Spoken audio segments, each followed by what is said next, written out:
ओम नमः शिवाय। स्वस्ति श्री गणेशाय नमः। श्री सरस्वत्यै नमः। श्री गुरुभ्यो नमः। शंभो महेश करुणा मयशूलपाणे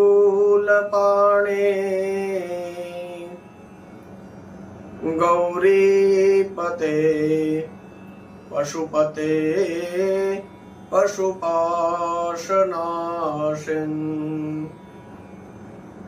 काशीपदे करुणया जगदेकदेका स्त्वं हंसि पासि विदधासि महेश्वरूषि।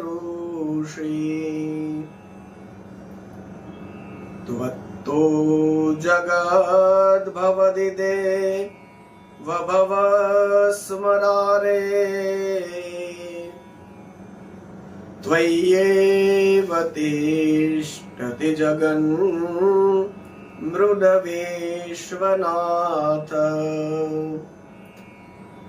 त्वय्येव गच्छति लयं जगदेतदीशा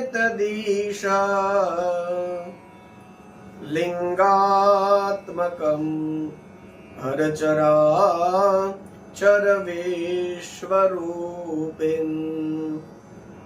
श्री सोमनाथ महादेव की जय। सद्गुरु भगवान की जय। ओम नमः पार्वती पतये हर हर महादेव हर। सौराष्ट्रे सोमनाथं च श्रीशैले मल्लिकार्जुनम् उज्जैन्यं महाकाल ओंकारं ममलेश्वर परल्यां वैद्यनाथं च डाकिन्यां भीमशंकरं सेतुबन्धे तु रामेशं नागेशं दारुकावने वाराणस्यां तु विश्वेशां त्र्यंबकं गौतमी तटे हिमालये तु केदारं दृशमेशं च शिवालये। एतानि ज्योतिर्लिङ्गानि सायं प्रातः पठेन्नर सप्तजन्मा कृतं पापं स्मरणेन विनश्यति। मृत्युञ्जय महादेव त्राहि मां शरणागतं जन्म मृत्यु जरा व्याधि पीडितं कर्म बंधने। श्री सोमनाथ महादेव की जय। आप सभी को सप्रेम जय श्री कृष्णा, जय सिया राम, ओम नमः शिवाय। आइए सब मिलकर के इस श्रावण मास में हमको जो भगवान के शिव चरित्र को सुनने का अवसर प्राप्त हुआ है, तो उस समय को हम सफल बनाते हैं। कथा प्रवाह को आपको स्मरण दिला दूं। भगवान महादेव हिमालय में तपस्या करने के लिए गए हैं। पार्वती अम्बा रोज आकर के उनकी पूजा करती थी। देवताओं ने अपना कार्य सिद्ध करने के लिए जब पार्वती अम्बा पूजा कर रही थी, उस समय कामदेव को आज्ञा दी कि भगवान महादेव को पार्वती के प्रति मोह हो,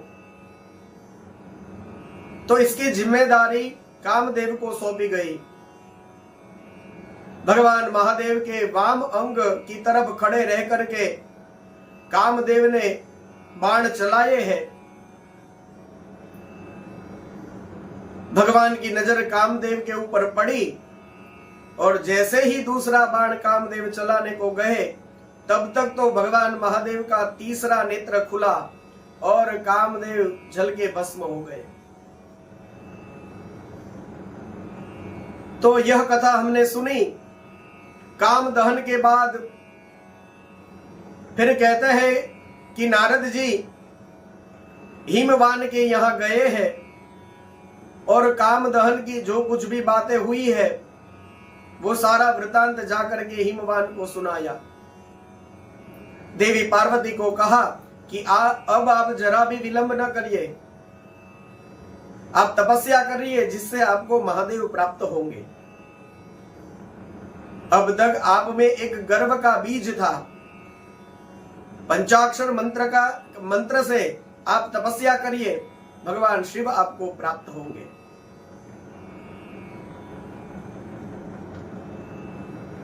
काली के पास आकर के नारद जी ने इस तरह से संबोधित किया है।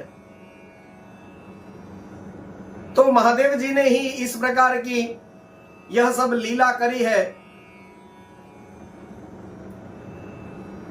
तो फिर नारद जी ने काली को कहा कि आप पंचाक्षर मंत्र का अनुष्ठान करिए, इसके द्वारा आपको शिव जी पति के रूप में प्राप्त होंगे। भगवान महादेव की आराधना करिए। तो फिर पार्वती अम्बा ने दुष्कर तपस्या करना यह निश्चय कर लिया। गौरी शंकर गौरी शिखर नाम का जो स्थान है जहां पार्वती अम्बा तपस्या करने के लिए, जो गंगा अवतरण नाम का एक स्थान है, वहीं पर उत्तम एक श्रृंगी नाम का तीर्थ है। वहां जाकर के देवी मां पार्वती ने तपस्या करना प्रारंभ किया है। और क्योंकि गौरी ने वहां पर तपस्या करी है इसलिए उसको गौरी शिखर भी कहते हैं। एक वेदिका निर्माण करके उन्होंने तपस्या का प्रारंभ किया। पार्वती अम्बा की तपस्या कैसी है? तो यहां पे इस अध्याय के टाइटल में ही लिखा है पार्वती की दुष्कर तपस्या। तो यह बाँचने का भी मन नहीं कर रहा। इतनी कठिन तपस्या देवी मां ने करी है कि क्या कहे। इतना कोमल शरीर जैसे कमल की कली हो, लेकिन उन्होंने जो कठोर तपस्या करी है, इतना कठोर तप था। तो जैसे जब गर्मी की ऋतु हो तो चारों ओर अपनी चारों ओर अग्नि जला करके बैठना और पंचाक्षर मंत्र का जप करना। जब ठंड की ऋतु हो तो उस समय बर्फ के ऊपर ऐसे ही सो जाना। ऐसी बहुत कठिन तपस्या उन्होंने करी। और फिर आगे तो लिखा है कि कई वर्षों तक इस तरह से तपस्या करी। 1 साल तक केवल फलाहार किया। दूसरा वर्ष जब प्रारंभ हुआ तो केवल पत्ते खा करके, पेड़ से जो पत्ते हैं वह पत्ते खा करके रहती थी। तो इस तरह से असंख्य वर्ष व्यतीत हो गए। तो शिवा देवी ने, अब तक महादेव प्रसन्न नहीं हुए, तो फिर शिवा देवी ने फिर वो जो पत्ते खा रही थी वो पत्ते खाना भी छोड़ दिया।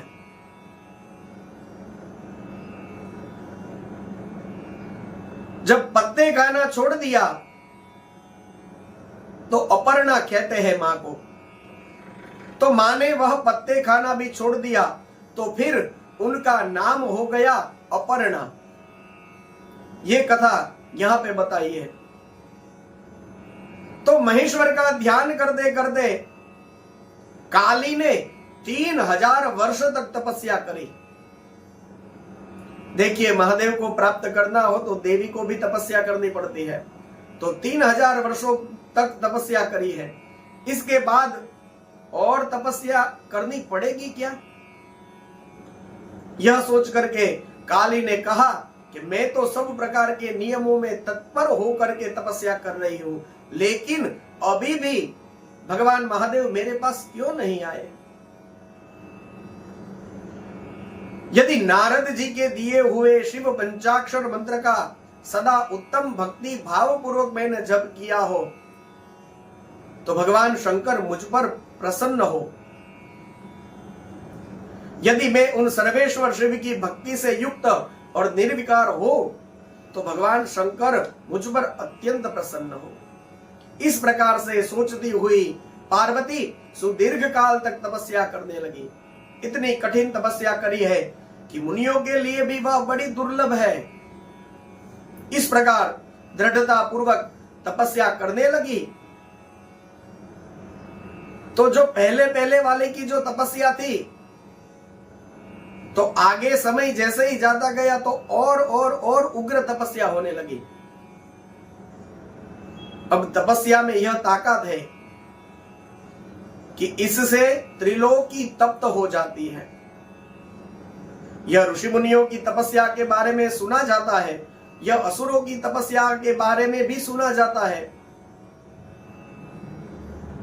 और यहां पार्वती माता की तपस्या से भी त्रिलोकी संतप्त हो गया है। अब तो सभी देवता लोग ने सोचा कि शिव जी इनके पास पता नहीं कब आएंगे, इसलिए ब्रह्मा विष्णु के साथ सब देवता मिलकर के भगवान महादेव के पास गए हैं, उनका स्तवन किया है। और इसके बाद में देवताओं ने जैसे ही चंद्रमौलीश्वर परमात्मा को प्रसन्न देखा तो पार्वती के साथ विवाह करने का अनुरोध किया। भगवान शंकर ने यह सब सुनकर के विवाह के दोष बताए कि भाई विवाह करने वाला जो होता है तो विवाह करने वालों को ये तकलीफ होती है, ये तकलीफ होती है, तो जो विवाह किए हुए हैं ज्यादा सुनने वाले विवाह किए हुए ही होंगे, तो इसका ज्यादा कुछ वर्णन करने की जरूरत नहीं है। इसमें कहा कि विवाह करने वाले को तो यह तकलीफ होती है, यह तकलीफ, क्या तकलीफ होती है किसको पूछने की जरूरत नहीं है, क्योंकि ज्यादा सुनने वाले सभी शादीशुदा ही है। इसलिए मैं इसको ज्यादा आगे पढ़ूंगा नहीं, लेकिन शिव जी ने मना कर दिया। यहां लिखा है शिव जी ने मना कर दिया। तो फिर सभी देवताओं ने पुनः प्रार्थना करी, तो स्वाभाविक रूप से महेश्वर जो है वह अपनी बात को पकड़ रखने वाले नहीं है, इसलिए विष्णु ब्रह्मा आदि मिलकर के सब लोग वहां जब आते हैं और श्री हरि कभी कभी उनको आग्रह करते हैं। पता है कि महादेव ने अपनी बात तो बोल दी, लेकिन ज्यादा अपनी बात पकड़ के रखेंगे नहीं, क्योंकि श्री हरि विष्णु भी वहां पे है और भगवान विष्णु जो है वो महादेव जी को ज्यादा उनको कभी आग्रह नहीं करते। तो जैसे यहां पर आग्रह किया है तो श्री हरि ने भी ऐसे कहा कि हे महेश्वर, आप सर्वज्ञ हैं, सबके अंतर्यामी ईश्वर है, आप हम लोगों के मन की बात जानते हैं। शिव जी ने कहा बिल्कुल जानता हूं कि तारकासुर प्रकट हुआ है और उसने आप सब लोगों को बहुत दुख दिया है, और तारकासुर तभी मरेगा जब मेरा कोई बेटा होगा, और मेरा बेटा तब होगा जब मैं विवाह करूंगा। उधर पार्वती की तपस्या चल रही है। यही सब आप कहना चाहते हैं कि मैं वहां जाऊं, उसको वरदान दूं? जब महादेव जी ने इतना बोला तो सभी देवता प्रसन्नता पूर्वक कहने लगे कि हाँ महाराज, यही है। तो फिर तुरंत भगवान महादेव कहते हैं बिल्कुल, आप लोग आपकी जो पीड़ा है उसका मैं हरण करूंगा। वैसे मैं यह आपको सच कहूं कि मेरे मन में विवाह के लिए कोई रुचि नहीं है, लेकिन पुत्रोत्पादन करने के लिए मैं गिरजा के साथ विवाह करूंगा। हे देवताओं, आप सब निर्भय हो जाओ और अपने अपने घर जाओ, आपका काम मैं सिद्ध करूंगा। तो जैसे ही देवताओं ने यह सुना, हर हर महादेव कर करके आनंद में भर गए। और सब लोग गए हैं भगवान महादेव ने, सब लोग अपने अपने धाम गए हैं। और फिर महादेव ने बुलाया है सप्त ऋषियों को। सप्त ऋषियों को बुला करके महादेव ने कहा कि पार्वती के आश्रम पर जाओ और मेरे विषय कितना अनुराग है उसमें उसकी परीक्षा करो। मुझ में कितना अनुराग है पार्वती को, आप जाकर के उनकी परीक्षा करो। तो फिर सप्त ऋषि गए हैं और पार्वती अम्बा के पास जाकर के विष्णु भगवान के बड़े अच्छे अच्छे गुणगान गाने लगे। कहने लगे भगवान विष्णु तो बहुत अच्छे हैं, आप शिव जी के साथ विवाह करोगी तो आपको क्या मिलेगा, इत्यादि कह करके परीक्षा पार्वती अम्बा की करने लगे हैं। लेकिन पार्वती अम्बा ने कहा कि देखिए, मैं तो पर्वतों की पुत्री हूं। पर्वत तृष्णा से मस्त नहीं होता, तो इसी तरह से मैं भी तृष्णा में मस्त होने वाली नहीं। आपने पहले यदि कहा होता तो कुछ और बात होती, इसके बारे में शायद मैं सोचती। लेकिन अब तो मेरा मन जो है, वह मेरा जीवन है, वह शिव जी के हित में हार गई हूं। और बिल्कुल विष्णु भगवान अच्छे होंगे, लेकिन जिसको जो पसंद आ जाए उसको उसका मन उसी में लगता है। तो अब इसमें कुछ ज्यादा सोचने के लिए मेरे पास कुछ बचा नहीं है। तो जैसे ही पार्वती अम्बा का यह जवाब सुना, तो जो सप्त ऋषि थे वो जय जयकार करने लगे, जय जय जगदम्बिके, जय जय भवानी, उत्तम आशीर्वाद देने लगे। भगवान महादेव के पास आकर के चरणों में मस्तक नवाया और कहा कि पार्वती अम्बा को आपके प्रति कितना अनुराग है, यह सब सुनाया। अब तो भगवान महादेव ने सोचा कि ये सब कह तो रहे हैं, लेकिन थोड़ा मैं भी जाकर के देखूं तो सही। तो पार्वती अम्बा की तपस्या पूरी हुई है। तो इस तरह से इन लोगों ने मेरे सामने जो यह वर्णन किया कि उनको मेरे चरणों में बहुत प्रेम है, लेकिन मैं भी जाऊं देखूं तो सही।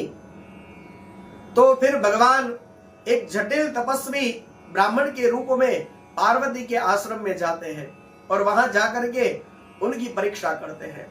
जैसे वहां पर पहुंचे हैं, पार्वती अम्बा ने ब्राह्मण जान करके उनका स्वागत किया। और उस जटिल ब्राह्मण, देखिए जटिल का मतलब आप यह ना समझे कि कॉम्प्लिकेटेड। जटिल का मतलब है जिसने जटा धारण करी है, ऐसे। तो ऐसे ब्राह्मण देवता ने पूछा कि यहां पर आप तपस्या क्यों कर रही हो? तो उनकी सखियों ने कहा कि यह शिव जी को अपना पति बनाना चाहती है। तो पार्वती जी ने जैसे ही अपनी सखी विजया को कहा कि तुम यह सब सुनाओ इनको, तो यह सुना। तो जटाधारी हुए ब्राह्मण जो है, जो वास्तव में शिवजी ही थे, तो उन्होंने फिर भगवान महादेव की निंदा करने लगे और कहने लगे कि शिवजी में आपका जो मन है, वह शिवजी में से आप अपना मन वापस ले लीजिए। आप तो स्त्रियों में रत्न के स्वरूप हैं और यह शिवजी के शरीर पर तो चिता की भस्म लगती है। आप तो सुंदर साड़ी पहनती है और शिवजी चर्म धारण करते हैं। कहां आपके दिव्य अंगों में आभूषण और कहां महादेव के अंगों में लिपटे हुए ये सारे सर्प, आदि आदि भगवान की निंदा करने लगे। तो यह सुनकर के पार्वती अम्बा को बड़ा दुख हुआ। उन्होंने उस ब्राह्मण को फटकार दिया, कहा कि जिस पुरुष के मुख में निरंतर शिव यह मंगलमयी नाम निवास करता है, उसके दर्शन मात्र से सब कुछ हमेशा हमेशा के लिए पवित्र हो जाता है। आपने कहा शिव जी राख लगाते हैं। आपको पता है यदि उनकी लगाई हुई भस्म अपवित्र है तो उनके शरीर पर जो भस्म लगाई हुई है वो जब गिरती है नीचे तो उस भस्म को देवता लोग सदा अपने मस्तक के ऊपर अंगों पर धारण करते हैं। तो फिर उसके उत्तर में वे जो ब्राह्मण के स्वरूप में शिव जी कुछ बोलने के लिए उद्यत हुए, तब तक तो पार्वती अंबा ने अपनी सखियों के द्वारा उनको रोक दिया कि एक भी शब्द में शिव की निंदा में सुनना नहीं चाहती, और अपनी सखियों को कहा कि हम लोग आज ही यहां से कोई अन्यत्र स्थान पर चले जाएं, नहीं तो यहां शिव निंदा करने वालों के साथ फिर से बातचीत करनी पड़ेगी।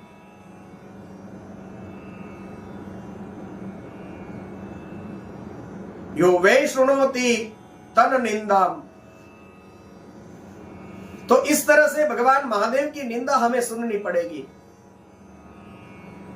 कहते हैं भगवान महादेव की, लिखा है भगवान महादेव की निंदा अपने मुख से तो करना ही नहीं चाहिए, लेकिन यदि कोई दूसरा भी करता है तो पाप भाग उसके भी, वह पाप सुनने का भी पाप लगता है। तो जैसे ही पार्वती अम्बा ने ऐसा कहा तो फिर शंकर भगवान ने तुरंत अपना स्वरूप प्रकट कर दिया।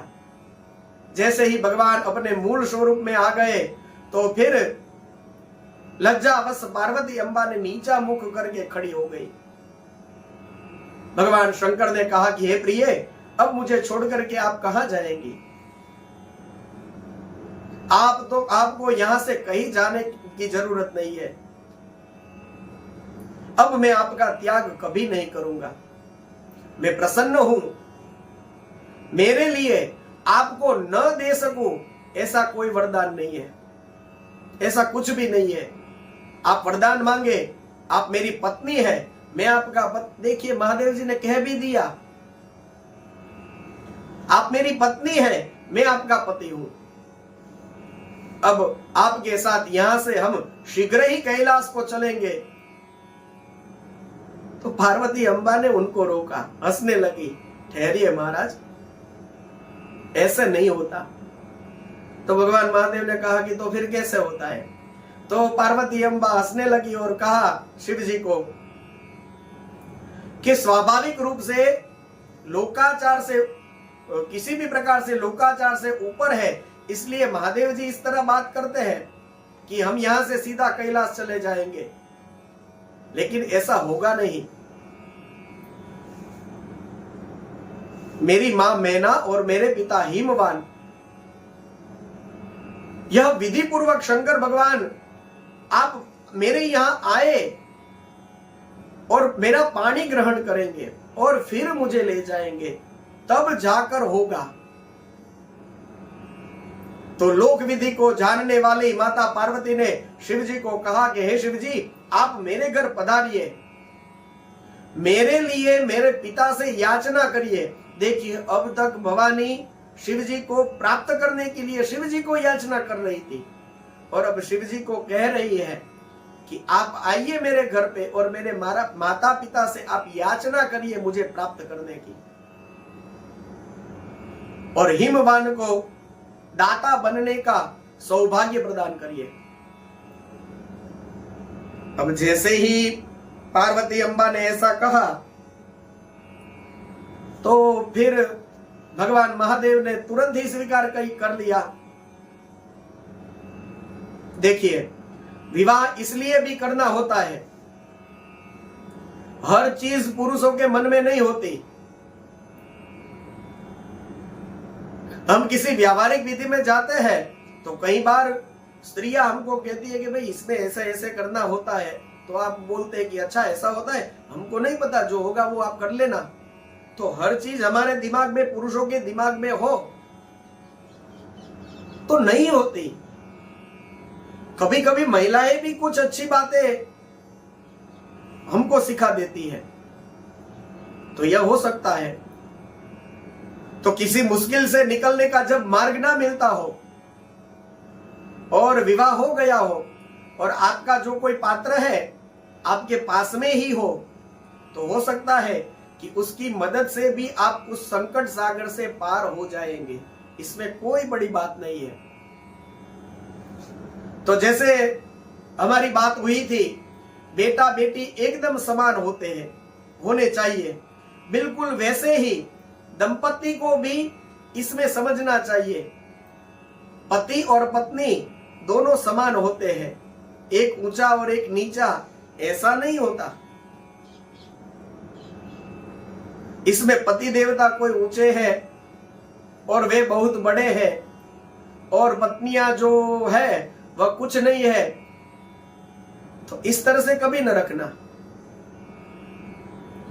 ऐसा करने वालों को उनकी जो बुद्धि है उसका सही फायदा मिलता नहीं है, और एक ही छत के नीचे रह करके अपने आप को ऊंचा माने और दूसरे को नीचा दिखाए, तो यह गृहस्थाश्रम जो है उसमें सुगंध फैलनी चाहिए। वह नहीं होता तो फिर जो गृहस्थाश्रम में जो सुगंध फैलती है वो नहीं होती, यदि एक अपने को ऊंचा माने और दूसरे को नीचा माने तो। और संसार में कई जगह पर देखने को मिलता है कि 35, 40, 45 सालों का गृहस्थाश्रम, लेकिन अब भी वहां पर समझदारी नहीं है, अब भी वहां पर अंडरस्टैंडिंग नहीं है, और अब भी आनंद नहीं है। तो शिव पार्वती की यह कथा आप सुनते हैं तो शिव पार्वती जैसा सौभाग्य जब आपकी विवाह विधि हुई थी तो आपको भी इस तरह से आशीर्वाद दिया गया था।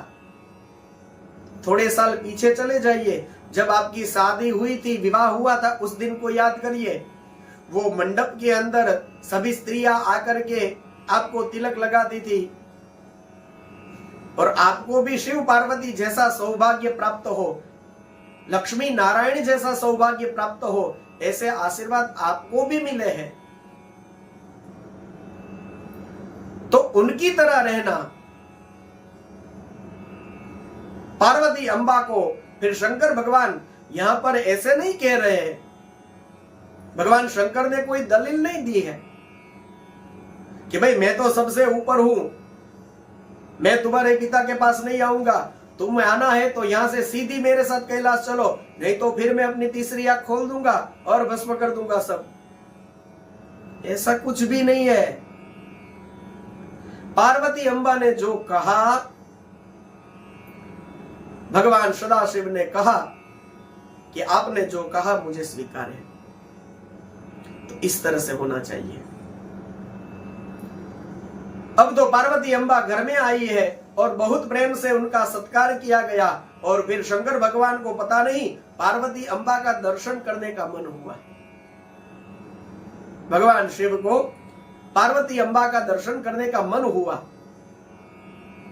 तो फिर वहां पे कैसे जाए? ऐसे तो नहीं चले जा सकते कि भाई मैं अभी तो कुछ बात भी नहीं हुई है। हाँ, यदि बात हो जाए तो फिर इस समय में तो ऐसा होता है कि भाई जा सकते हैं, लेकिन तब ऐसा नहीं था। तो फिर भगवान शिव को तो पार्वती अंबा को मिलने का मन हुआ, तो वहां पे कैसे जाइए? तो फिर जो ऐसे होते हैं, इस तरह के समय से जो पसार होते हैं, वो अपने आप कुछ रास्ता निकाल लेते हैं। सभी को पता ही होगा, कुछ ज्यादा बताने की जरूरत नहीं है। तो फिर शिव जी ने क्या किया? शिव जी वहां पर नट बन करके गए और यहाँ पार्वती अंबा का सत्कार हुआ, और फिर हिमवान गंगा स्नान करने के लिए चले गए। तब तक तो शिव जी सुंदर नट का रूप धारण करके आए हैं, और वहां जो स्त्रियां बैठी थी सब, उनके पास आकर के शिव जी उनके बीच में सुंदर नृत्य करने लगे। देखिए कैसी कैसी लीलाएं भगवान करते हैं। नट बन करके आए पार्वती जी के नगर में, और सारी स्त्रियां जहां पर बैठी थी वहां आकर के सुंदर नृत्य करने लगे। तो फिर नगरों में जो भी सर्वश्रेष्ठ पुरुष थे वह और बच्चे और वृद्ध सब लोग वहां पर आ गए। सुमधुर गीत सुन करके और उस मनोहर उत्तम नृत्य को देख करके सब लोग तत्काल मोहित हो गए। क्यों मोहित न हो, भगवान महादेव नृत्य कर रहे हैं। नृत्य के देवता है, संगीत के देवता है। और जो जो नृत्य कला के क्षेत्र में है उनको पता ही होगा कि वो भगवान महादेव के एक रूप की पूजा करते हैं जिसे नटराज कहते हैं। तो यहां भगवान नट का स्वरूप लेकर के आकर के नृत्य कर रहे हैं। सुमधुर गीत को सुन करके, उत्तम नृत्य को देख करके सब लोग मोहित हो गए। उधर पार्वती ने अपने हृदय में त्रिशूलधारी और अत्यंत सुंदर ऐसे भगवान महेश्वर का दर्शन किया है। उस नट लीला के चमत्कार को देख करके वे भी बड़ी प्रसन्न हुई है। और तब तक तो हिमवान भी आ गए, देखा और कहा कि इतना सुंदर नाचने वाला गाने वाला नट हमने आज तक नहीं देखा, इससे सुंदर देखोगे भी नहीं। इससे सुंदर नट नृत्यकार आपको कभी नहीं दिखेगा। ये नटराज है। तो फिर हिमवान ने भी देखा, प्रसन्न हुए कि इतना सुंदर नट नाचने वाला आज तक हमने नहीं देखा। जाकर के कहा है, बोलो नट क्या दे आपको। तो फिर नट के स्वरूप में तो भगवान महादेव थे, उनको क्या चाहिए था? तो जो चाहिए था वो सीधा हिमवान के मुख के ऊपर कह दिया। क्या कहा? हिमवान ने कहा कि बोलो नट क्या दे आपको। तो नट ने कहा आपकी बेटी दे दो। तो जैसे ही नट के स्वरूप में महादेव जी ने यह कहा तो हिमवान तो इतने रुष्ट हो गए कि समझ में नहीं आता किस तरह से बोल रहा है तू। अपने सेवकों को कहा कि इसको निकाल दो यहां से। तो जैसे ही वो सेवक लोग आगे बढ़े तब तो भगवान महादेव ने तत्काल वहां पर विष्णु का रूप प्रकट कर लिया। अभी तो सब देखते हैं कि ये क्या हुआ, तब तक तो विष्णु के रूप को बदल के ब्रह्मा का रूप धारण कर लिया। और हिमवान देख ही रहे थे, तब तक तो एक क्षण में जगत के नेत्र रूप सूर्य के आकार में हो गए और फिर अद्भुत महान रुद्र के रूप में आ गए और उनके साथ पार्वती अम्बा भी थी। तब तक तो हिमवान को ज्ञान हुआ कि यह कोई नट नहीं है, यह तो साक्षात महेश्वर मेरे घर पर आकर के इस तरह की लीला कर रहे हैं। तो फिर हिमवान भी परमानंद में निमग्न हो गए। शैलराज और मैना दोनों को उत्तम ज्ञान प्राप्त हुआ और कहा कि अच्छा भगवान शिव ही अपनी माया से हम सबको छल करके इस प्रकार की लीला करके अपने स्थान को चले गए। तो शिव जी वहां से अंतर्धान हो गए। अब जैसे ही हिमवान और मैना को भगवान महादेव में पराभक्ति की प्राप्ति हुई है, ये बात देवताओं ने जानी तो देवताओं ने अनुरोध किया कि हे भगवान महादेव जो है वह वैष्णव ब्राह्मण का रूप लेकर के गए हैं हिमवान के घर, और वहां जाकर के उन्होंने वहां पर शिव जी की निंदा सूचक वाक्य सुनाए हैं। और वही बात कहने लगे भगवान महादेव तो आभूषणों के बदले सर्प धारण करते हैं, उनके कुल का कुछ किसी को अभी तक पता नहीं है, वह कुपात्र है, कुशील है, वह स्वभाव से ही विकार से दूर रहते हैं, शरीर में भस्म लगाते हैं, यहाँ वहां फिर रहे हैं, ऐसा सब बोलने लगे। तो फिर जो मैना है वो दुखी हो गई और कोप भवन में चली गई। कहने लगी मेरी सुलक्षणा पुत्री में ऐसे कुत्सित वर को बिल्कुल भी नहीं दूंगी, मैं जहर खाकर मर जाऊंगी लेकिन मेरी अपनी बेटी को रुद्र के गले में बिल्कुल नहीं बांधूंगी, और कोप भवन में चली गई। तो फिर भगवान महादेव को पता चला तो फिर उन्होंने अरुंधति सहित सप्त ऋषियों को बुलाया है, मैना के पास जाकर के समझाने की आज्ञा करी है। सारे सप्त ऋषि जो है वह वहां पर आए हैं। हिमवान ने बहुत प्रेम से उनका सत्कार किया है और सप्त ऋषि और अरुंधति और महर्षि वशिष्ठ आदि सब वहां पर बैठे हैं। पूरा सती चरित्र उनको सुनाया और परिचय कराया। फिर से एक बार याद दिलाया है कि यह कौन है, इसको समझिए। यह स्वयं सती है, स्वयं जगदम्बा है, जो आपके यहां पुत्री के रूप में प्रकटी है। बाद में फिर पार्वती का विवाह भगवान महादेव के साथ करने के लिए बार बार समझाने लगे। इस समय वशिष्ठ जी की पत्नी अरुंधति भी उनके साथ है और वह भी बातें कर रही है। तो हिमालय ने फिर कहा कि आप सब लोग की बात को तो चलो हम दोनों मान ले कि अपनी बेटी का विवाह शिव जी के साथ हम कर दे, लेकिन भगवान महादेव के पास तो कोई राजोचित सामग्री या ऐसा कुछ नहीं है, कोई ऐश्वर्य नहीं है, कोई स्वजन बंधु नहीं है, बांधव नहीं है। ऐसे अत्यंत निर्लिप्त योगी को मैं अपनी बेटी कैसे दूं? मैं तो नहीं चाहता हूं कि ऐसा करूं। कोई पिता यदि काम से, मोह से, भय से, लोभ से अयोग्य वर के हाथ में अपनी पुत्री को दे देता है तो वह मरने के बाद नरक में जाता है। भगवान शूलपाणी को मैं अपनी कन्या नहीं दूंगा, ऐसा कहा। तो फिर वशिष्ठ जी ने फिर से समझाया है और सप्त ऋषियों ने यह सारी बात सती के चरित्र वाली इत्यादि सब समझाया है। और फिर कहा कि देखिए, भगवान हरि के शरीर पर जो चिता भस्म देखते हैं, यह कोई दूसरी चीज थोड़ी है। वह तो सती के अस्थि चूर्ण के प्रेम के कारण अपने शरीर पर भस्म के रूप में लगाते हैं। इतना प्रेम करते हैं अपनी सती को, और वही सती आपकी पुत्री बन करके आई है, यह समझाया है। और इसके बाद में फिर वहां मेरु आदि और भी पर्वत सब बैठे थे, तो उसके भी वहां जो अधिष्ठात्री देवता है वह बैठे थे। तो उन्होंने हिमवान और उनकी पत्नी मेना को प्रेम से समझाया और फिर वे भगवान महादेव शिव के साथ अपनी पुत्री के विवाह करने का निश्चय कर लेते हैं। तो इसमें हमको ऐसा लगेगा कि बार बार यह हिमवान क्यों मना कर देते हैं। कभी कहते हैं मैं विवाह करूंगा, कभी कहते हैं मैं विवाह नहीं करूंगा, और फिर आकर के कोई महात्म्य समझा दे तो फिर कहते हैं कि अब मैं अपनी पुत्री का विवाह करूंगा। कोई आकर के निंदा करता है तो कहते हैं नहीं करूंगा। अरे मेना को समझाया नारद जी ने स्वयं,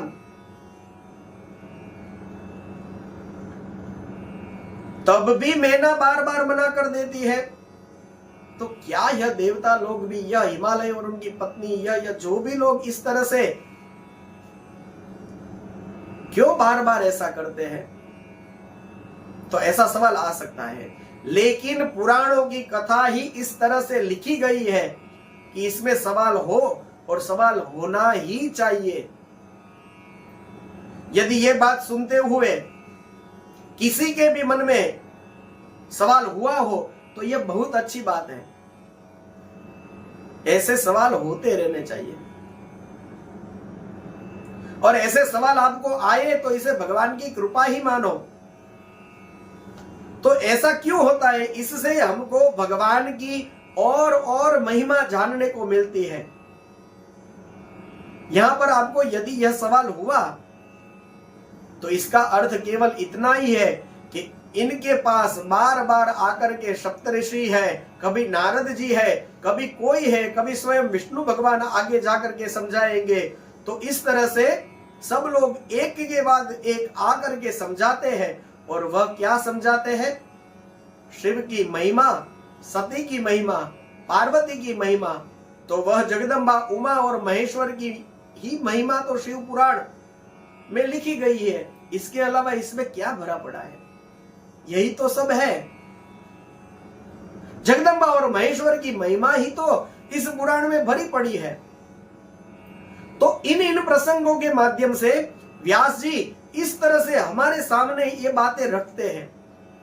इसमें बीच बीच में बार बार शिव जी की महिमा आए, और जो भी शैव इसको सुनता है वह प्रसन्नता पूर्वक अपने स्वामी की महिमा को सुने और वह परमानंद में मग्न हो जाए कि मेरे इष्ट देव भगवान महादेव इतने गुणी हैं कि देखो सप्त ऋषि भी उनकी महिमा गाते हैं, विष्णु भगवान भी उनकी महिमा गाते हैं और नारद जी भी उनकी महिमा गाते हैं। तो इस तरह से तो कुछ ना कुछ तो बहाना करना पड़ेगा, इस वजह से यह बार बार होता है। तो यह निश्चय किया गया। तो फिर हिमवान ने कहा कि अब मैं शिव के साथ अपनी पुत्री का विवाह करूंगा। तो सप्तर्षि गए भगवान महादेव के पास और कहा कि अब कोई तकलीफ नहीं है, हिमवान ने अपनी पुत्री का विवाह आपके साथ करना चाहते हैं। हिमवान के मन में अब कोई शंका नहीं है। भगवान शिव को लग्न पत्रिका भेजते हैं, विवाह पत्रिका भेजते हैं और अपने यहां भवानी के उस विवाह के लिए जरूरी सब सामान इकट्ठा करने लगे हैं। मंगलाचार का प्रारंभ किया और उनका निमंत्रण पाकर के सभी पर्वतों और देवता, सभी नदियां दिव्य रूप में हिमाचल के यहाँ आगमन होने लगा है। नगर में हर प्रकार की शोभा हुई है। विश्वकर्मा आए हैं, उन्होंने दिव्य मंडप सजाया है। सब देवता लोग के जनवास के लिए दिव्य लोकों का निर्माण किया गया है। वैसे तो हिमालय अपने आप में इतना दिव्य है, लेकिन फिर भी विश्वकर्मा ने वहां पर आकर के दिव्य सब तैयारियां शुरू करी, तो हिमालय और भी दिव्य और सुसज्जित लगने लगा है। अब तो भगवान महादेव ने नारद जी के द्वारा सभी देवताओं को आमंत्रण दिया है और सब लोग जैसे ही भगवान महादेव का विवाह होने वाला है, यह सुनकर के सब बड़े प्रेम से आए हैं। भगवान महादेव ने मंगलाचरण किया है, मंगलाचरण करके फिर ग्रहों की पूजा करी है। देखिए, सोचिए और समझिए, हमारे यहां जब विवाह होता है तो जो विवाह के पूर्व जो कुछ भी पूजाएं होती है उसको ध्यान से करना चाहिए। आजकल हमने उन सारी विधियों को, पूजाओं को मजाक बना दिया है। करने की खातिर कर लेते हैं, वो फोटो वीडियो शूटिंग में आ जाए इसीलिए, बाकी कोई ऐसी इच्छा होती नहीं है। जल्दी पूरा करो, जल्दी पूरा करो, ऐसा ही हम कहते रहते हैं। ये मत करिए, इसका परिणाम समाज अभी भोग ही रहा है, हम सब जानते हैं। कृपया ये मत करिए। विवाह आदि कोई भी उत्सव आपके घर में हो और जो पूर्व में पूजा होती है उन पूजाओं को ध्यान से करिए। यहाँ शिव पुराण में स्वयं महादेव जी भी करते हैं। अब महादेव जी करते हैं तो हमको भी उसके करने की, ठीक से ढंग से करने की जरूरत है, यह संदेश देते हैं।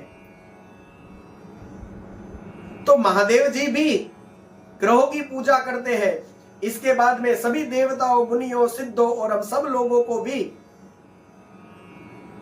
साथ में लेकर के कैलाश से बाहर वहां हिमालय के यहाँ जाने के लिए बार बार अनेक प्रकार के वाद्य बज रहे हैं, बार बार दिव्य प्रकार के वेद घोष हो रहे हैं और सब लोग यह बारात लेकर के हिमालयपुरी की ओर प्रस्थान करने लगे। भगवान महादेव के साथ उनके गणेश्वर, सब शंखकरण, वैकाराक्ष, विकृत विशाख, पारिजात आदि उनके जितने भी असंख्य कोटि कोटि गण हैं, सब भूत थे। उनको भूत गणों को साथ लेकर के चले। नंदी आदि गणराज असंख्य गणों से घिरे हुए चले हैं। क्षेत्रपाल, भैरव आदि भी अपनी कोटि कोटि संख्या में गणों को साथ लेकर के उत्सव मनाते हुए चल रहे हैं। सबके हजार हजार हाथ है। अपने सिरों के ऊपर सब लोगों ने मुकुट जटाओं को धारण किया है। भगवान महादेव मस्तक के ऊपर चंद्रमा, गले में नील चिन्ह, त्रिनेत्रधारी रुद्राक्ष के आभूषण पहने हैं, उत्तम भस्म लगाया है, हार, कुंडल, केयूर और मुकुट आदि से अलंकृत है। दूसरे दूसरे देवता भी अपने गणों के साथ लेकर के भगवान महादेव के साथ चल रहे हैं। इस तरह से बहुत बड़ी बारात लेकर के भगवान महादेव हिमवान के नगर की ओर चले हैं।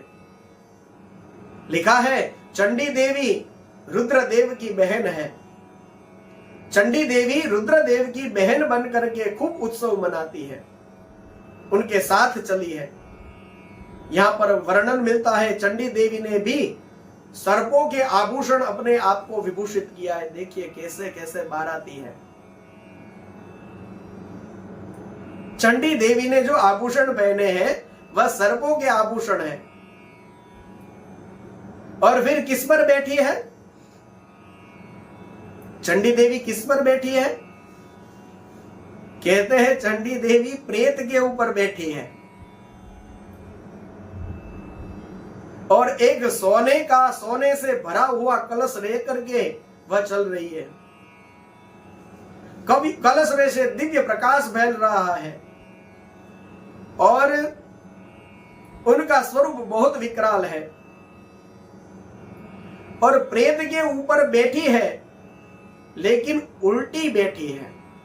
मतलब कि इस तरफ वाहन जा रहा है और हम उल्टा बैठे, उस तरह से बैठी है। तो उनका स्वरूप बहुत विकराल है। अलग अलग रूप रंग इस प्रकार थे और डमरू बज रहे हैं, dim dim dim dim dim Ghosh हो रहा है और गड़गड़ाहट हो रही है। शंखों का भी गंभीर नाद हो रहा है और तीनों लोक में उसका गुंजारव हो रहा है। महान कोलाहल हो रहा था दुंदुभियों के ध्वनि का और जगत के मंगल करते हुए अमंगल का वह विनाश कर रहा था। देवता लोग सभी शिव गणों के पीछे बड़ी उत्सुकता से उस बारात का अनुसरण कर रहे थे। अब बारात चल रही है तो देव मंडली के मध्य भाग में गरुड़ पर विराजमान भगवान लक्ष्मीपति विष्णु चल रहे हैं। उन पर महान छत्र था। इस तरह से ब्रह्मा जी भी चल रहे थे। इंद्र, वरुण, कुबेर, अग्नि आदि देवता उन सब के साथ चल रहे थे। सब लोग बड़ी ही उत्सुकता से भगवान महादेव के विवाह की विधि का दर्शन हम सबको होगा, इस तरह से बारात में सब लोग जा रहे हैं। और भगवान महादेव दूल्हा बन करके फिर उस बारातियों के साथ चल रहे हैं। वहां पे सावित्री है, लक्ष्मी है और देवांगनाएं हैं और सभी देव पत्नियां भी वहां पर आई है। और साथ साथ में वेद, सभी शास्त्र, सभी सिद्ध महर्षि जो साक्षात धर्म के ही स्वरूप माने जाते हैं वे सब भी आए हैं। सर्वांग सुंदर वृषभ जो है वह भगवान महादेव का वाहन बना है। धर्मवत्सल महादेव जी उस वृषभ पर आरूढ़ होकर के सबके साथ यात्रा करते हुए बड़ी शोभा प्राप्त कर रहे हैं। इस तरह से भगवान महादेव का दिव्य चरित्र कहा गया। धर्मवत्सल महादेव जी उस वृषभ के ऊपर आरूढ़ होकर के सबके साथ यात्रा करते हुए बड़ी शोभा को प्राप्त कर रहे हैं। अब तो भगवान महादेव ने वहां पहुंच करके नारद जी को भेजा है हिमाचल के घर। हिमाचल ने फिर सब प्रकार की सुविधा हो गई है यह कह करके देवर्षि को बारात को लाने के लिए भेजा कि यहां सब हो गया है व्यवस्था, आप बारात लाइए। सभी लोग बारात का इंतजार कर रहे हैं। साथ में मैना का भी, पर्वत भी सब गए हैं। और मैना ने जो गिरिराज की पत्नी है उसने नारद जी को प्रणाम करके कहा कि मेरी पुत्री का होने वाला पति सबसे पहले मैं देखना चाहती हूं। जिसके लिए मेरी बेटी ने इतनी उत्कृष्ट तपस्या करी है वह कैसा है मुझे देखना है। तो इस तरह से कहकर के मैना अपने भवन के ऊपर श्री नारद जी के साथ चढ़ गई है। तो फिर महादेव जी ने तो तुरंत जान लिया कि मैना के अंदर थोड़ा सा वो अहंकार है। तो फिर भगवान महादेव ने विष्णु भगवान और ब्रह्मा जी को कहते हैं, कहा कि ऐसा है तात, हे विष्णु जी, हे ब्रह्मा जी, ऐसा करिए कि आप दोनों मेरी आज्ञा से देवताओं के साथ अलग अलग होकर के गिरजा के द्वार पर जाइए। यानी सब अपनी अपनी मंडली के साथ गिरजा के द्वार पर जाइए और फिर बाद में मैं आऊंगा। तो श्री हरि ने जैसे ही यह सुना तो शिव जी की आज्ञा सबको सुनाई और फिर धीरे धीरे सब देवता अपने अपने समाज को, मंडली को लेकर अलग होने लगे। मैना अपने मकान के ऊपर, सबसे ऊपर वाले भवन में नारद जी के साथ खड़ी है। उस समय भगवान विश्वेश्वर ने ऐसी वेशभूषा धारण कर ली कि मैना के हृदय को ठेस पहुंचे। और वाहन लेकर के और देवता आने लगे। इंद्र, अग्नि सब दिख रहे थे। तो फिर मैना ऐसे ऐसे देखती है कि ये शिव जी है, ये शिव जी है। लेकिन नारद जी कहे नहीं नहीं, ये सब तो बाराती है। तो फिर विष्णु भगवान आए। तो जैसे ही भगवान विष्णु को देखा तो बाद में मैना ने कहा कि जरूर ये मेरी शिवा के पति साक्षात भगवान शिव है। तुरंत नारद जी ने मना किया, ना ये भी नहीं है, ये तो भगवान केशव हरि है। पार्वती के पति जो वरराज शिव है, वे तो इनसे भी ज्यादा समझिए। तो फिर तो मैना बड़ी प्रसन्न हो गई कि इनसे भी ज्यादा।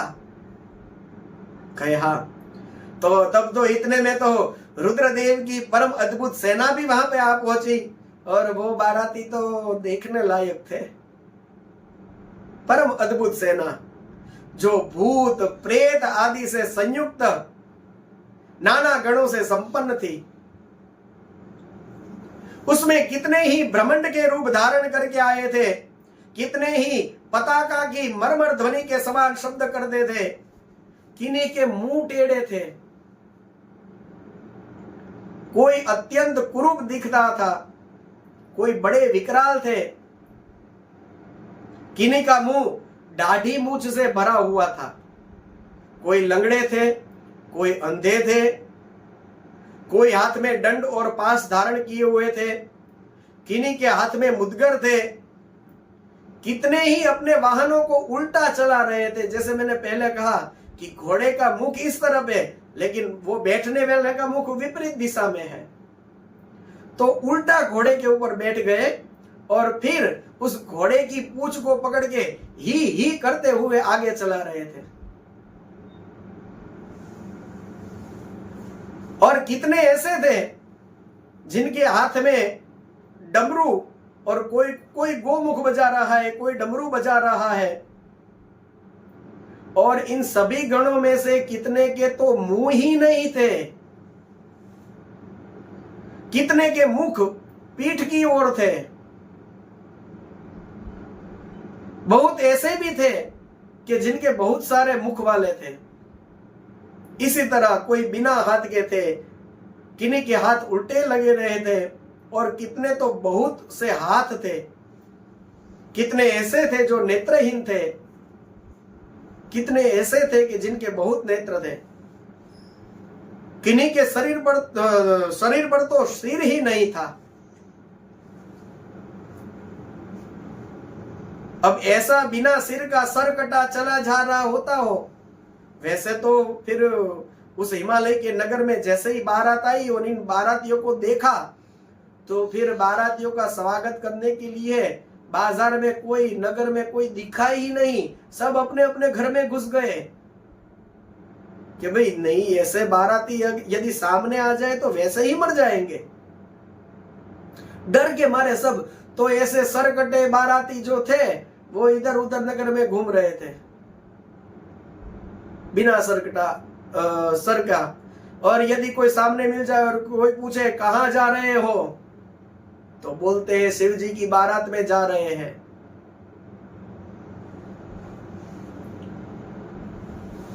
बारात में जाकर के क्या करोगे? कहते हैं भोजन करेंगे। तो पूछते हैं भोजन कैसे करोगे, कहां से करोगे, लड्डू कहां से खाओगे? तुम्हारे शरीर के ऊपर तो सिर या चेहरा है ही नहीं, तो तुम भोजन लड्डू कैसे खाओगे? तो फिर वो कहता है इससे तुमको क्या, मैं तो खाऊंगा, तुम लाओ और लाओ।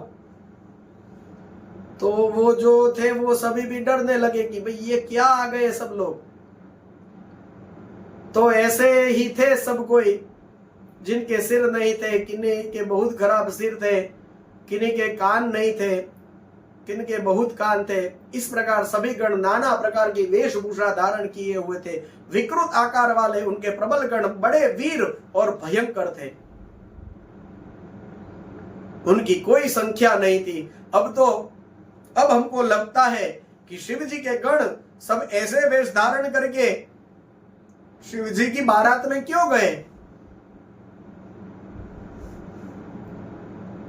शिव जी की बारात में आए तो अभी जो बताया गया, मैना के हृदय में थोड़ा सा गर्व था ना, यह देख करके भगवान महादेव ने जैसे ही अपना वेश वैसा कर लिया तो फिर सभी गण ने भी अपना वेश वैसा कर लिया। तो आगे जाकर के सुंदर वेश में ये गण भी होंगे, ये भी दर्शन होगा हमको। अब तो जैसे मैना ने देखा खूब डर प्राप्त हुआ, बड़ी चकित हो गई, थर थर कांपने लगी, भूमि पर गिर गई और मूर्छित उस मैना को देख करके सारी सखियां अलग अलग प्रकार से उपाय करने लगी, उसे जगाने लगी। जैसे ही मैना जागी विलाप करने लगी, उसने हट कर ली कि अब मैं ऐसे वर के साथ अपनी कन्या का विवाह नहीं करूंगी, क्योंकि उन्होंने भगवान शिव के वेश को देख लिया था। वृषभ पर सवारी करने वाला, उसके 5 मुख है, प्रत्येक मुख में 3 आंख है,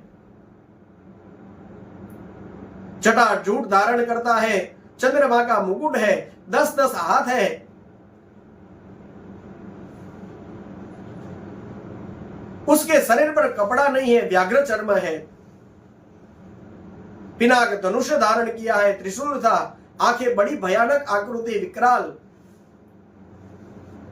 तो इसको मैं सुलक्षणा और सुकुमारी पार्वती का विवाह इसके साथ कभी नहीं करूंगी, ऐसी हठ लेकर के मैना बैठ गई। अब तो ये सारी बात देवताओं के पास पहुंची, जो आगे चले गए थे बाराती बन करके, कि भाई ये तो फिर मना कर दिया कि पार्वती का विवाह नहीं करेंगे। तो देवताओं को पता चला कि यहां हम बारात लेकर के आ गए हैं और इसके बाद में कन्या की माता मना कर रही है। तो फिर देवताओं ने कहा कि देखिए, हम यहां ऐसे ही लड्डू पेड़ा खाने नहीं आए हैं, तो हमको जाना चाहिए, और अच्छे काम में ये विघ्न होते ही है। उनका पूरा ध्यान वह तारकासुर के ऊपर ही है कि ये नहीं होगा तो आगे जाकर के वो तारकासुर हमको रहने नहीं देगा स्वर्ग में।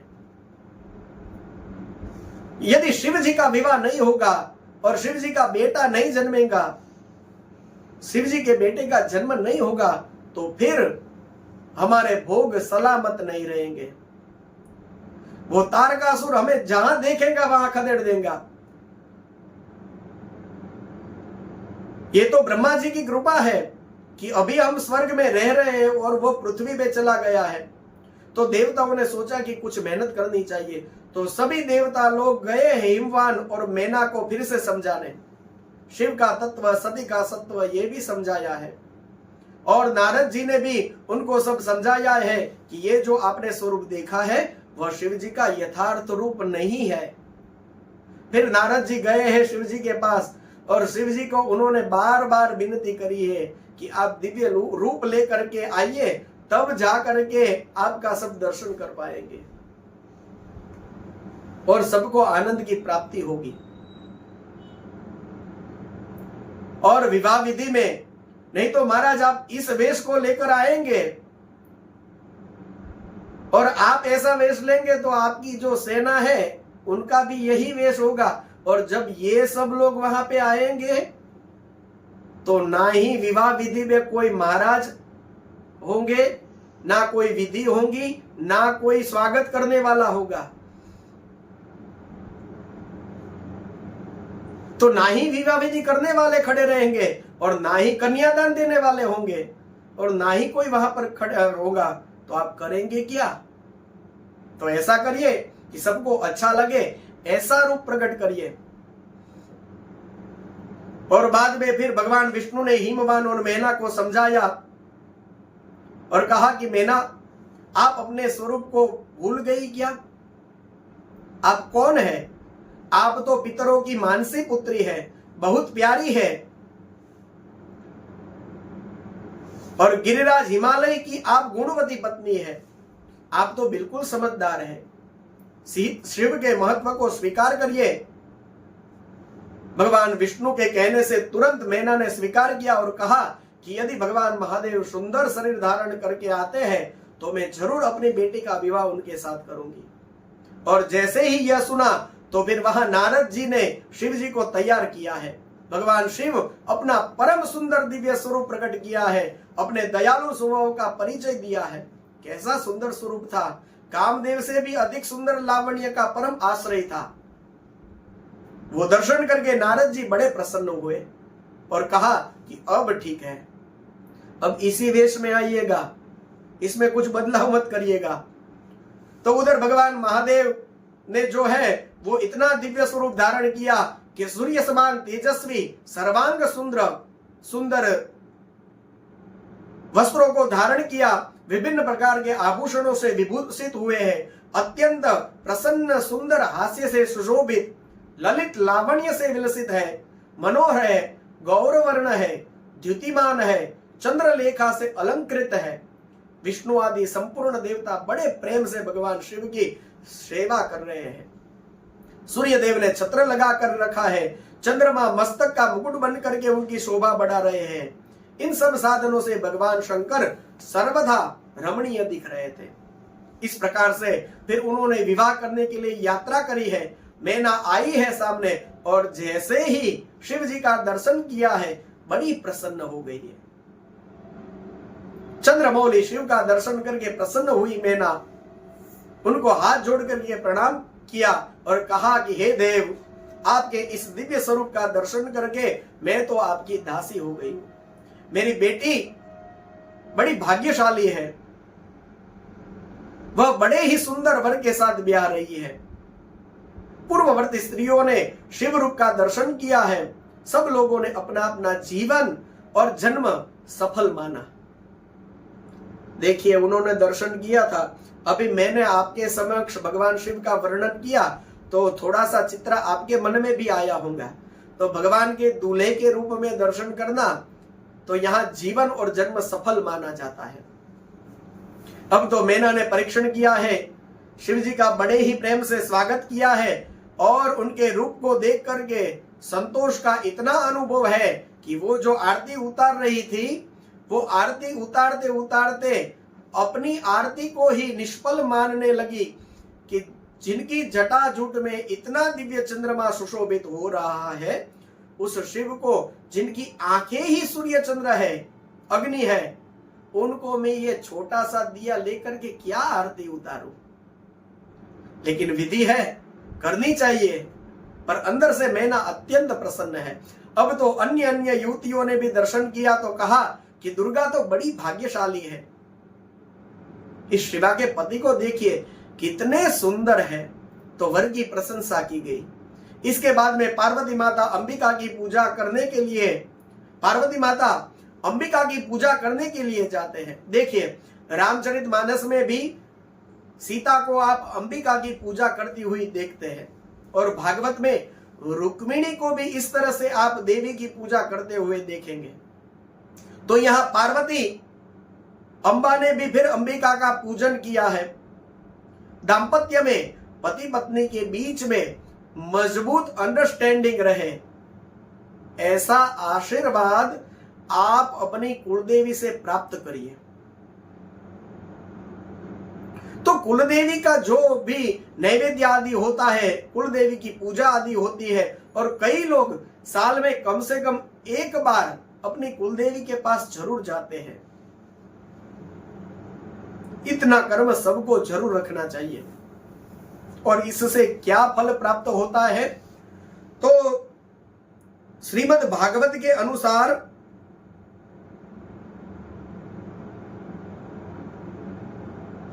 यह दिव्य फल की प्राप्ति होती है।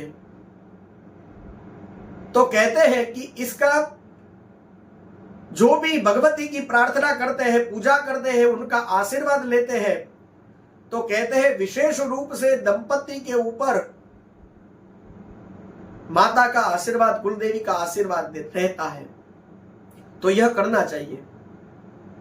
अब तो देवता और भगवान शिव उनका दर्शन करते हैं। अब वर पक्ष के आभूषण भेजे गए और भवानी को उससे सजाया गया।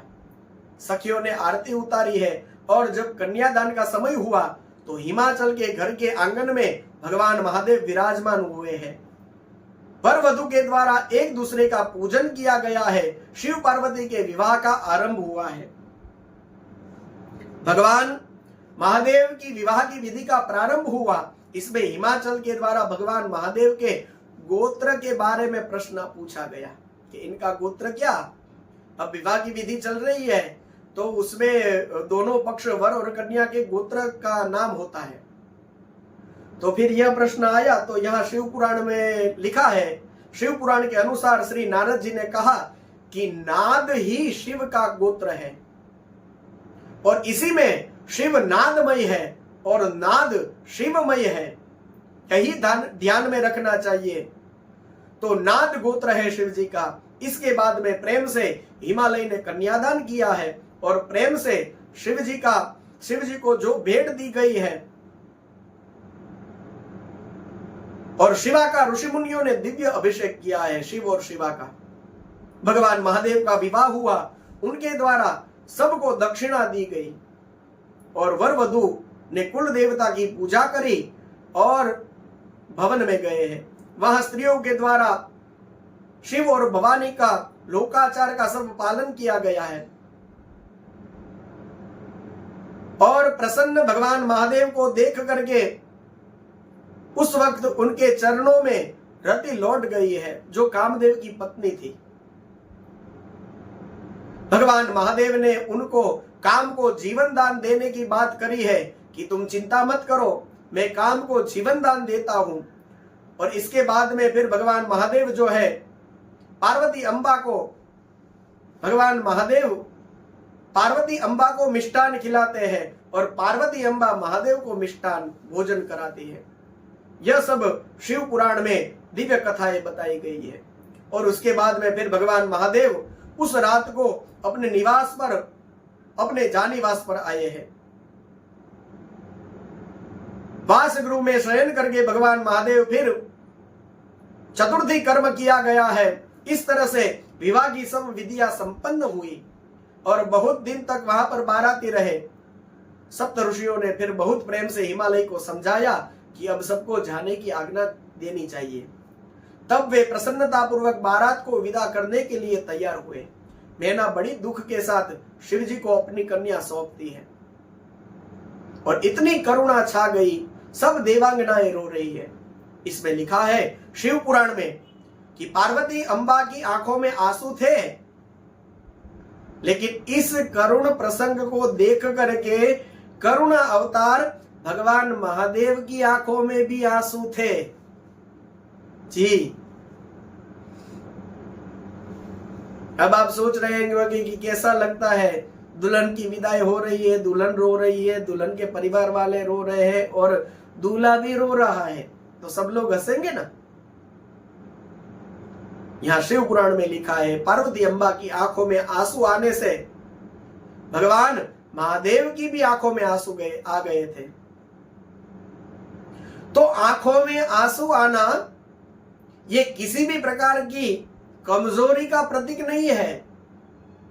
इसलिए ये भी समझ में रखना कि भगवान महादेव जो है वे अपने विवाह का जब विदा करने का प्रसंग आया था तो उस समय स्वयं भी रोए थे। तो इसमें किसी भी प्रकार का बुरा नहीं है, कोई खराब बात नहीं है, इसको ध्यान में रखना चाहिए।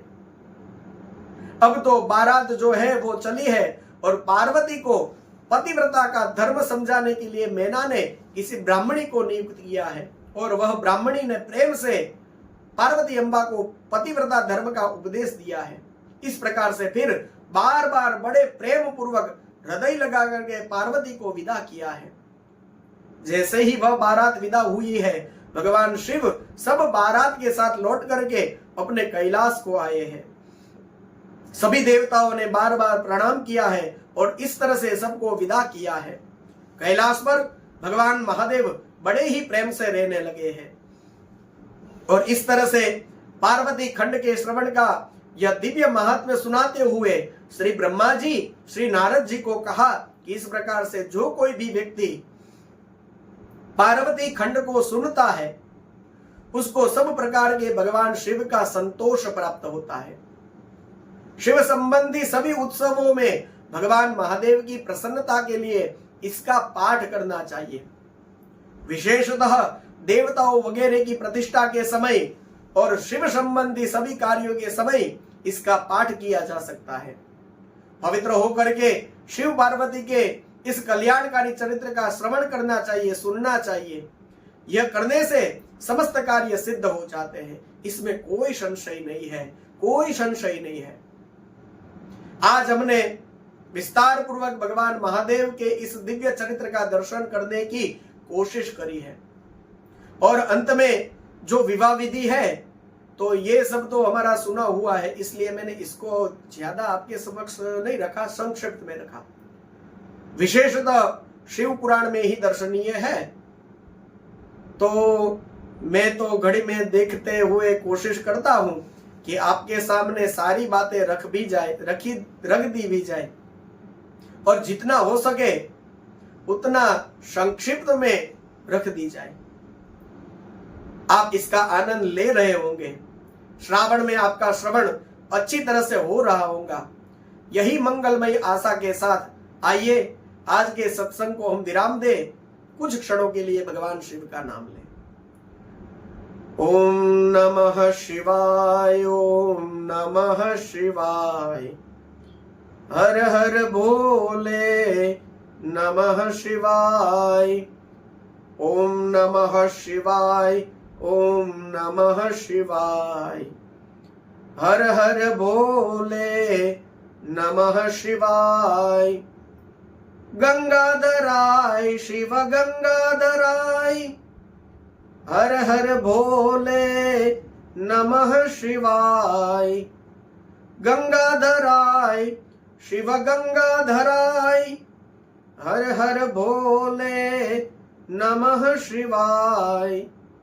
ओम नमः शिवाय, ओम नमः शिवाय, हर हर भोले नमः शिवाय।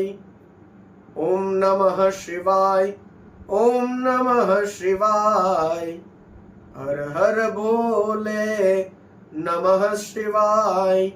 श्री सोमनाथ महादेव की जय, सद्गुरु भगवान की जय। ओम नमः पार्वती पतये, हर हर महादेव हर